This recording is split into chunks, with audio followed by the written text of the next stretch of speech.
It was the beginning of August, close to the time where the Perseids would cross the sky. Or is it Perseids? Well, it doesn't really matter. It's a huge meteor shower. My wife and I had just put the kids to bed and we were enjoying an evening out. We lived in a small town called Harleton in Montana. It was a nice place to live. Population of below 1,000 where young adults barely existed because, well, once they were of age, they all left for bigger towns. And outside of the cereal factory workers, their wives and young children, this place was a ghost town. Not that it was a bad thing. Hell, I loved it very much. Tranquility of it all, the low crime rate, the ability to crack a cold one and safely sit on my back porch with my wife while the kids were asleep was just fantastic. I wouldn't have left it even if they paid me. But they didn't have to. I remember the sky that night. We were waiting for that famous rain of falling stars. Now, my wife and I, we were not big fans of the whole sciencey stuff, but she'd seen the broadcast about them and wanted us to watch. I indulged, because we'd have spent some time outside anyway. It was about 85 degrees outside, just gorgeous, still pretty hot. That's when we saw it. The sky was illuminated with a purplish light unlike anything we'd ever seen. We heard a muted crash sound coming from the west, close to where the factory was. And shortly thereafter, the falling stars appeared. Now, part of me wanted to get in my truck and go see what that crash was, but my wife rolled her eyes and said that it was a meteorite. It wouldn't be bigger than a rock. She said she read somewhere that our atmosphere destroyed most meteorites when they came through, and mostly ended up the size of rocks by the time they reached the ground. Again, I would have gone, but the smile she gave me and the falling stars in the background painted a much more attractive idea than getting my jeans back on and looking for a hot rock in the dark. We stayed to watch the thing, and that was that. Now, I used to work at that factory. Did I mention that? I don't think I did. Anyway, the very next day I go by for work, and there's a bunch of government workers dressed like they're going to Chernobyl surrounding the factory. They say the factory's closed because there's a gas leak, but let me tell you, I had never seen gas workers wearing such strange outfits. Now the workers and I complained a bit about having no warning, no paid leave, and, well, basically no information at all. We stayed there for a while before we were gently removed from the premises because it was dangerous, or so they said. Anyway, came back home to the wife and told her that the hot rock probably perforated a gas line, and now the factory was closed for God knows how long because of a leak. And I was off for a grand total of 2 weeks. Now, it's a pretty long time to fix a gas leak if you ask for my opinion. Now, I'm pretty sure my boss was ready to eat his fingers when they finally gave him the go to reopen. 2 weeks behind on schedule was definitely not good for business. So we worked double shifts for the following 2 weeks to try and get on schedule again. Bonus pay was nice, but with the kids starting school and all, it meant I hadn't been able to spend much time at home. I left early in the morning and I came back late in the afternoon, drained and stinking like cereal and sweat. It took another week for things to calm down at work enough for me to get back to my regular schedule. And, as a way to thank us, we could take back however many boxes of cereals we wanted. Don't worry, we also had a generous bonus for our double shifts, so the cereal is just a nice personal touch, so to speak. I don't eat them, personally. You see, working with them all day, Makes me not want to see them. Plus, I'm lactose intolerant. But I know the wife would have killed me on the spot if I didn't bring back at least 4 or 5 boxes of the stuff. Free food is free food, ain't it? It's always nice to get free food, till you get sick. I couldn't have known it was the cereal though. They said on the news there was a flu outbreak. Kids got it first, which is normal since public schools are a cesspool of germs and bacteria. So that shit is pretty easily shared between the kids, and by lack of proper janitorial services. I mean, sure, they don't need to make the schools squeaky clean and hospital-worthy. But, you know what?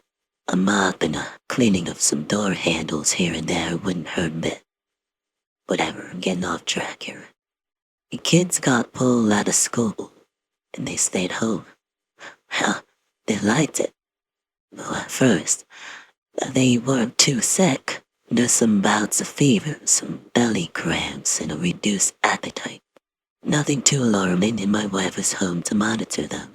I wasn't too worried, so I just kept going to work like normal. My wife was taking care of them, and I couldn't afford days off, and now with Christmas coming in a few months. And then my wife got sick. Very sick.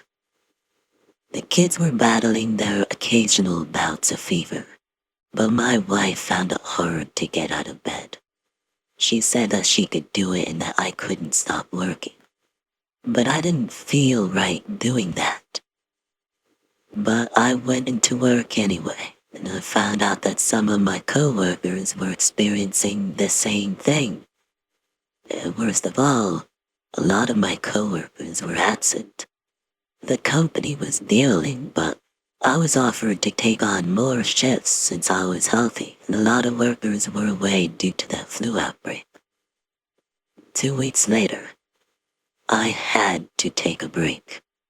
I'd been doing some crazy hours at work, and my wife was getting worse and worse. I brought her to the hospital, paid for all the screenings and blood samples, but you know what? They couldn't find a goddamn thing. She complained about pains in her stomach, and when they x-rayed it, they found something that looked like a mass. And we feared the worst, cancer. They said there were more tests to be done and that they couldn't be sure before that. They gave us an appointment set 2 weeks later and told us to keep away from spicy foods or anything that could irritate the stomach. The kids were also starting to feel quite under the weather, but not yet enough to warrant a trip to the doctor. And I still ended up with a bill in the thousands just because of those screenings. It was a small price to pay to keep my wife safe, though. We were devastated by the news, but we tried to stay hopeful. Maybe, just maybe, it was an ulcer, or maybe the radio was defunct and she had nothing. She said the cramps weren't too bad and, well, that she could still take care of the kids. And with bills like that, well, I had no other choice but to pick up work again. When I got back to work, I realized that more than half the workers were absent. My boss looked utterly nervous, kept looking at us sideways and asking us to do more. And with the medical bills, most of us did take on a few more hours, but it still wasn't enough for the business. We were behind on schedule, 2 weeks again because of that damn flu outbreak. But it wasn't the flu, and we discovered it about another week later. I came back from work and my wife was cleaning up a mess in the kitchen. She was pale as a ghost, dark circle giving her the sickly look you never want a family member to have. She told me the kids had been sick. She had to give them anti-vomiting meds, and that if they didn't feel better the next morning, well, we'd probably have to bring them to the hospital. And the house at this point, well, smelled like a mix of bile and pine salt. So, I cracked the window, just a look. Everyone was sick enough already, and I was wondering how I hadn't gotten sick yet. Everyone in the house was sick, and I was not the kind of person who washed his hands regularly. Plus, I still kissed my wife. Not on the lips, mind you, but the cheeks, forehead, you know. And yet, I was in top shape while everyone around me looked like they were dying. Hell, I was trying to stay optimistic. They said it was the flu. How long can this virus last? About 3 weeks. I mean, everybody should have been getting better soon, right? But with the vomiting beginning, well, it didn't seem likely. See, I ran the bath for my wife and went to the kids' room. I kissed her forehead and the other cracked an eye open. His forehead was burning and his breathing was raspy. I went to the bathroom and prepared a cold towel for him, which I delicately applied to his forehead. And I heard him whisper, "Thanks, Dad," before falling right back asleep. There was always soup for dinner that night, but I knew my wife would go to bed early, so I could always fetch some wings at the local bar if I had a craving later. I put her to bed around 9 o'clock and went to the bar. It was empty, aside from the 2 leeches that were always stuck to the counter like they lived there. I ordered myself some hot wings and beer and watched soccer on the cheap screen before going back home. As soon as I entered, I knew something wasn't right. You see, the smell of pine sol was barely covering the smell of acid and iron. I heard a plaint coming from my bedroom and a telltale sound of liquid hitting the bottom of a bucket. It was my wife's turn to be sick. I entered the room and there she was, sitting on the edge of the bed, bent over a bucket. She tied up her hair in a loose bun, and her skin looked moist, even from a distance. I could see the reflection of the lump on her back skin, which was glistening with sweat. I approached her carefully as she vomited again, and asked her if she wanted some water, some anti-vomiting, a cold towel, just anything. Her head turned toward me slowly, and I realized in horror she was vomiting blood. Her perfect smile was stained crimson, her chin covered in rivulets of blood. Her beautiful brown eyes looked beige as if she had been blinded. The beads of sweat on her forehead so big it looked like she had just gotten out the shower. I yelled to her, "I'm taking you to the hospital right now." She didn't react. She spit some more blood in the bucket before standing up. Her nightdress was stuck to her skin, and I saw something move on her stomach. "I feel too good," she whispered before dropping the bucket to the ground, blood now seeping into the pink carpet on her side of the bed, and she started convulsing on the spot. I rushed to call 911 instantly, asked for an ambulance, said my wife was spitting a fountain of blood and convulsing, that I didn't know what the hell to do. During her convulsions, she gripped the hem of her dress and lifted it. An inhuman growl escaped her lips, and the demonic sound was followed by her screaming. It was like I was eviscerating her. I let go of the phone and grabbed her hands to plant them to the ground, but she was starting to scratch her stomach. There were already deep welts caused by her nails on her fair skin. That's when I saw it. I saw something bulge under her skin. Bolts like they did in that one sci-fi movie. It moved beneath her skin, rippling like a wave as if searching for a perfect spot to pierce out. My wife was howling and clawing at my forearms, leaving deep gashes into them. And I screamed, "What the fuck is that?" As a single claw gutted my wife from the inside out, and a horrid, parasite-looking bug clawed its way out of her. I let go of her arms in terror as she lost consciousness and convulsed again. The creature clawing its way out. It didn't even have a face, and it looked like an absolute monstrosity. A mix of scorpion and centipede, with 8 legs that all ended in a single very sharp claw. Its skin looked like it was hard as a shell, and I stared in horror as it kept tearing at my wife's skin. Now it took me a few seconds of shock to rise from the ground and get a baseball bat from the closet, and I ran to it, and as soon as I wrapped my hands around the bat, I heard the disgusting noise of blood in the back of my wife's throat as she drowned in it. The creature was almost out, and it's with tears in my eyes that I slammed down the bat on it. I heard my wife's ribs collapse, but creature wasn't dead. It escaped her stomach and dropped on my carpet, leaving an awful bloody stain. I slammed the bat down on it again and heard the sound of its shell cracking. I slammed again, gray blood finally exposed to the air.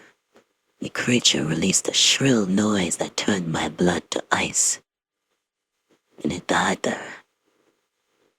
The kids. Well, I ran towards the kids' room, but it was too late. As soon as I entered, the sound of their dying screams echoed against my eardrums. I couldn't save them. I could only stop the creatures as the police sirens and the sound of my own sobs worked in pair to cover the noise of my dying children. The sky was illuminated with a purplish light. They said it was because of a meteorite moving too close to Earth. They also said it was a gas leak at the factory, but it wasn't. I think they never found out what crashed, what hid its eggs in our cereal. They ruined us. You see, my voice didn't matter. Not back then, and certainly not now that I'm on death row. The story was buried, and in the media, they called me a monster.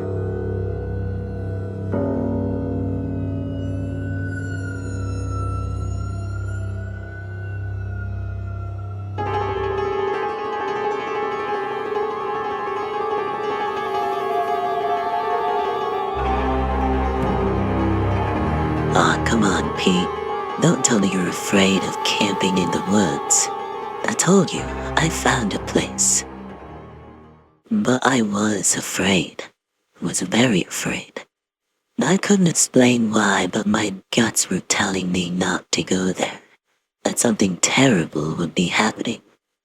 Of course, I couldn't just tell my friends that, or I would have never heard the end of it before the end of the school year. You see, when you're 16 years old and your friends are calling you a pussy, all you can do is laugh it off and bury your gut feeling. I should have trusted my instincts more, but then again, I've always been the most cautious of our group. While the 4 of us were a force to be reckoned with at school for jackass-worthy stuff, I wasn't the reckless one. Nah. I was pretty tame, all things considered. And sure, I did my lot of stupid things for attention, but I've never jumped from a 4-story building and into a pool to prove myself. But Dylan did, and he also fractured his ankle on the edge of the pool. So he spent the rest of last summer showing it off at parties so girls could leave their numbers on his plaster. So, of course, when Dylan offered to go camping in the woods, I had my reserves. He told us he found an old hunter's cabin, that we wouldn't even need our tent because there were beds and stuff. We even had a perfect plan so our parents wouldn't figure out where we were. And we were supposed to be at Matt's place for the weekend. Matt's older brother was the one taking care of him since their parents died in the crash. And, well, he was actually pretty chill. If our parents called, he said we were going to make up some excuse for us being unable to go to the phone. The classic shower or they went to the cinema and I'll pick them up at 10 kind of deal. We were safe, and we'd done that plenty times already and it always worked out. Michael put his hand on my shoulder, which forced me to come to a stop. His fox-like grin clashed with the rest of his angelic face. If I didn't know him, I would think something was very off with him. But that's just the kind of vibe he gives off. A mess of dirty blonde hair crowned him, and soft silky blue irises locked onto me. If you're scared, you could always drink this. And out of nowhere, he passed me the smallest bottle of vodka I'd ever seen. I stared at him dumbfounded, wondering where the heck he got that, and then remembered that his sister was a flight assistant. She probably stole those at work and he found her stash. He tossed a small bottle of Jack Daniels at Dylan and Captain Morgan bottle at Matt. Branches cracked underneath my feet as I walked closer to the rest of the group for a collective chew with our 2-ounce bottles in hand. After that, I did feel a lot less tense. We then kept walking, following Dylan's lead to the famous cabin in the woods he told us about. When we got there, we all burst into laughter. This nightmarish vision was far from a hunter's cabin. It looked more like a shack that's been left to abandon for years. Wow, what a fucking 5-star luxury room you found us there, Dylan. Michael laughed even louder as he slammed his fist into Dylan's shoulder. Dylan kept smiling like an idiot before he finally defended his point and told us it was better than a tent. We all agreed to that. Even if it didn't look clean and all that solid, there was a roof and, well, if it rained, I definitely preferred to be under there than in a tent. We finally entered the shack and the stench of mold and something else assaulted our noses. The place was gross, and I was pretty sure by the end of the weekend, that smell would be stuck to my skin and hair forever. Still, it was somewhat okay. Better than. It looked a lot bigger than from what we've seen on the outside.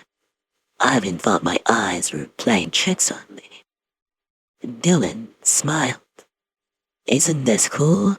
You guys didn't expect it, did you? No, we certainly didn't.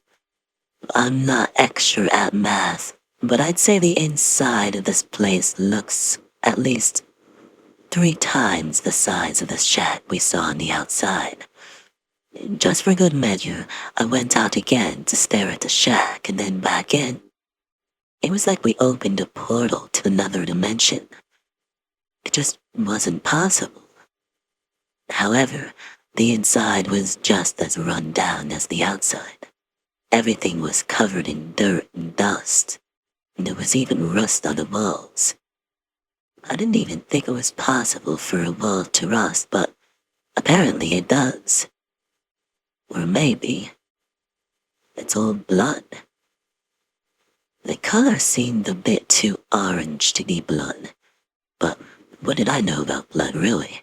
I never even paid attention in anatomy class, let alone listen in my biology classes.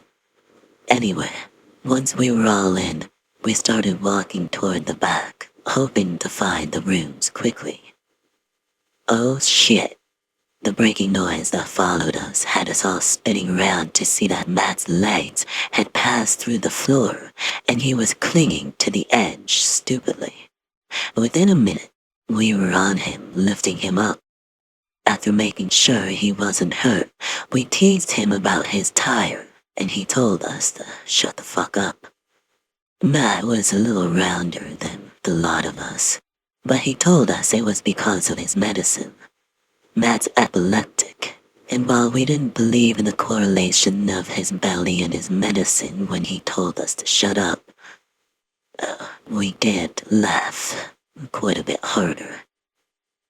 Once the moment passed, we decided to stay close and stalk down the corridor to find the rooms. Most of the doors were locked and we could probably break through them easily.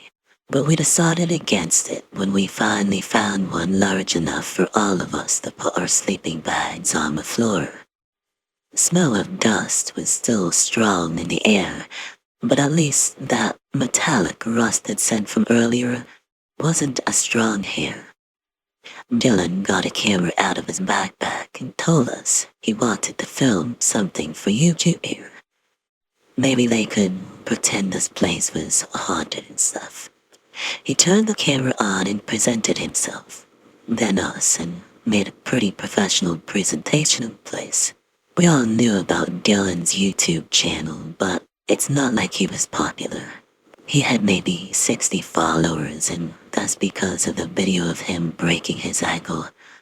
Then probably 40 of the followers were from our school, but, well, we'll let him do his thing. A loud crash coming from where we entered shook the entire shack, and I don't know if I could still call this a shack though, considering the inside was probably as big as any chalet I'd ever been to. There was a large kitchen and dining area, a living room and at least 4 to 6 doors in the corridor, which suggested at least a bathroom and 3 rooms. And as we dashed down the corridor, we quickly realized that the front porch had casually decided to detach itself from the rest of the shack, which had forced the structure to lean forward and debris from the broken ceiling to fall in front of the door. Considering the size of the beams, it'd probably take us hours to move them out of the way until we would be able to get out. Now us freaking out was probably good for Dylan's recording, and he added intensely that the ghost didn't want us to leave. A shiver rushed down my body as his eyes shone, and I suddenly felt uncomfortable. Very uncomfortable. I'd never known myself to be claustrophobic, and this place was still relatively large, but the fact that our exit was blocked deeply unsettled me. Reaching for the closet window, I realized quickly that these couldn't be opened. They were just glass panels and I could probably break one with a chair, but I wasn't panicky enough right now.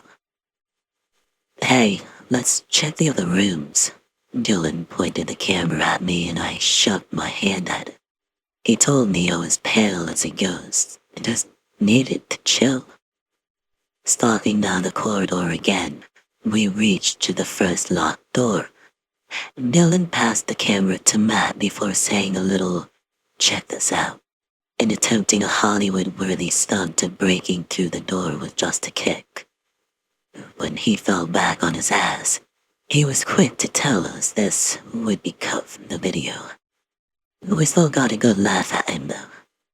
Taking back his camera, he told Matt to break the door. Considering he was the biggest of us, it didn't take him long for him to break it. 2 or 3 well-aimed shoulder slams, and we were in. Now as we entered, we realized this isn't a bathroom. It's a door that leads to a basement. We didn't even know there was a basement. Using our phones as flashlights, we slowly descended into the darkness, hands scrambling about the walls, trying to find a light switch. All things considered, it was pretty stupid. We were in the middle of nowhere. There probably wasn't any electricity here. But then, the lights went on, and we were all very surprised. Unfortunately, even with the lights on, Dylan's camera still knocked something from the nearest surface, and the sound of shattering glass was the next thing we heard. The basement was certainly not anything shabby. Everything was in stainless steel and looked pretty clean, as if someone had just been there minutes ago. The mystery of the lights was resolved when we found a movement detector that still explained why there was such a high-tech room in the abandoned shack. Dylan kicked something toward me, and I felt my heart rise in my throat. The glass jar that had exploded on the ground was full of blood-red worms and a preserved liquid. And there was maybe 4 or 5 thick, weird-looking worms in there. Now they all looked dead, though some of them were twitching slightly. It was probably nothing, though. No signs of life in those disgusting worms. And the stench was awful, too. And now that I had one close to me, I realized how putrid it really was.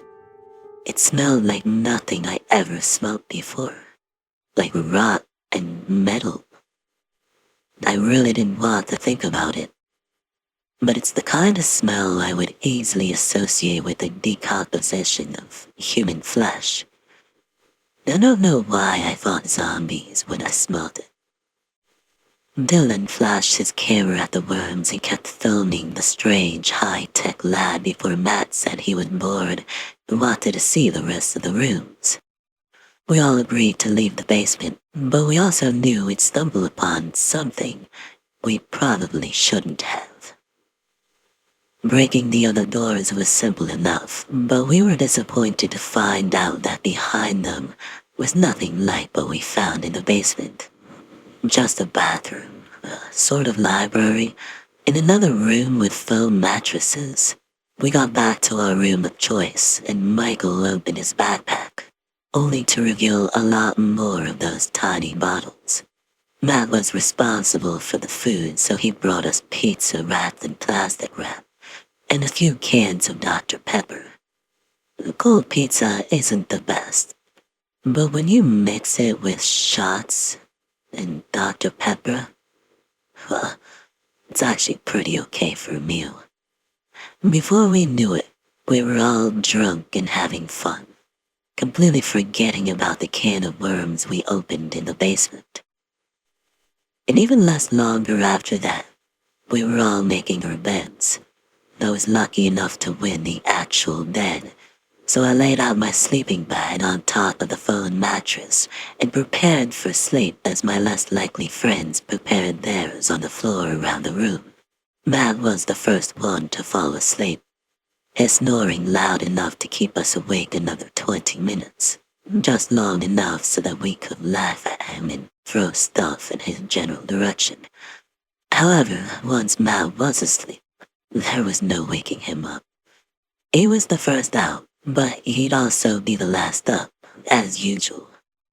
Eventually, though, we all fell asleep. Here's where it gets a little crazy. Somewhere in the middle of the night, I woke up feeling thirsty as hell. I noticed a movement near Matt, but since it was dark, I couldn't see well. It's only when he rolled around and laid on his back that I saw clearly. There was a worm there, red as we saw it in the basement, crawling on the side of his neck and toward his ear.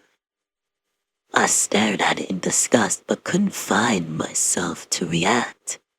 I saw it as it penetrated my friend's ear and buried its way inside, but I was convinced I was dreaming, so I just went back to sleep. I fell asleep within seconds despite being quite shaken from the sight I just witnessed. I was sure it was just a nightmare. When we woke up, Matt was gone. It wasn't in his habits to be the first to wake up, so we all decided to go look for him. We didn't find him anywhere on the first floor, so we went back down to the basement, and there he was. His face was pale, which was unusual since he was always red in the cheeks.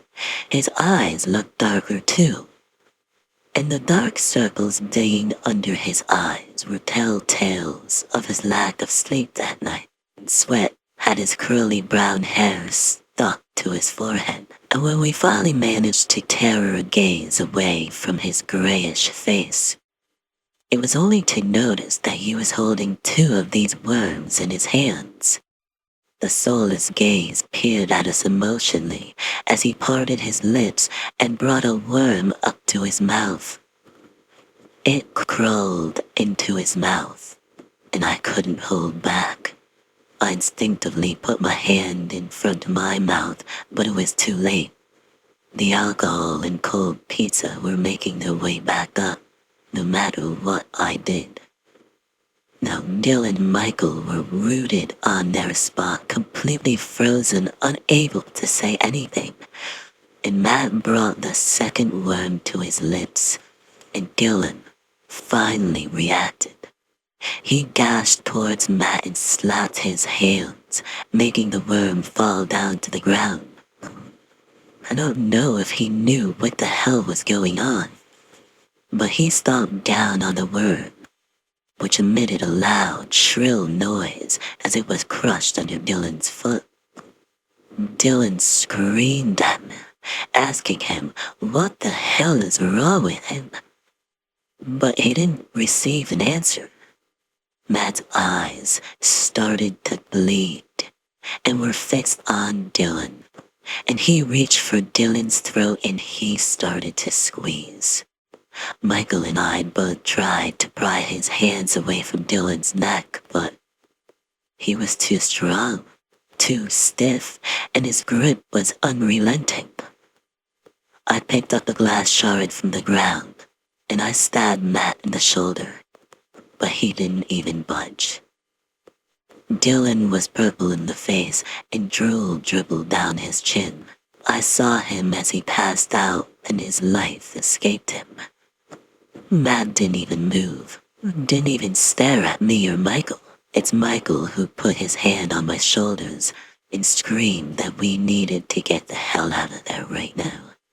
Now my fingers were covered in Matt's blood, and I was in shock as Michael dragged me out of the basement and we climbed the stairs, 2 stairs at a time. We had barely reached the floor when we heard a sickening crack and a squelching noise. We refused to think about what it was, but we were pretty sure that Dylan's head suffered the same fate as the worm he'd crushed moments earlier. And then we heard stomping. Loud, rapid stomping towards the stairs. Michael and I locked the door as we went up, and we dashed toward the entrance, but we quickly realized it was blocked. Using the chairs we found, we slammed them against the windows. It took 2 or 3 tries, and on the 3rd, it finally exploded. The glass shattering noise in unison with the wooden door bursting open as Matt finally broke through. We didn't bother looking behind us as we threw ourselves out the windows and dashed into the woods towards the road. We knew we only had a 5-minute walk to get to the road. We could probably make it in 2. We yelled at each other just to start running, and we ran for our lives, but Matt was on our tail. I outran Michael, and I heard Michael scream behind me, but the sound came to an abrupt halt. I couldn't look back. I didn't have time for that. My heart was in my throat, and the thumping of my heart was deafening all the sounds behind me. I didn't know if Matt was still with Michael, or if he was dashing after me. All I knew is that I needed to get out of there, and I needed to get out now. When I reached the road, I didn't stop running, and it also didn't look left or right. My entire left side burned, and blood rose in my mouth as I was hit by a car, and I passed out right then and there. When I woke up, I was in a hospital room and I couldn't feel my legs. My mom was crying and my dad's face looked like he'd gone 20 years older. Later that day, I learned that they found Michael's mutilated body in the woods. His limbs had been separated from his body, and they told me they also found the shack, but it had been burned down to the ground, and there wasn't anything resembling an underground lab. They asked me if I took drugs, and I said that I drank alcohol, but not enough to hallucinate blood-red worms, high-tech lab, and everything else. Oh yeah, they also found Matt in the woods, about 5 miles away from where we were. The blood under his nails and feet confirmed that they were Michael's and Dylan's. But the strangest of all was the lack of brain and spinal fluid. They said it was like someone had surgically removed his brain and cleaned the skull, without actually having to cut his skin. Oh yeah, they never did find the blood-red worm.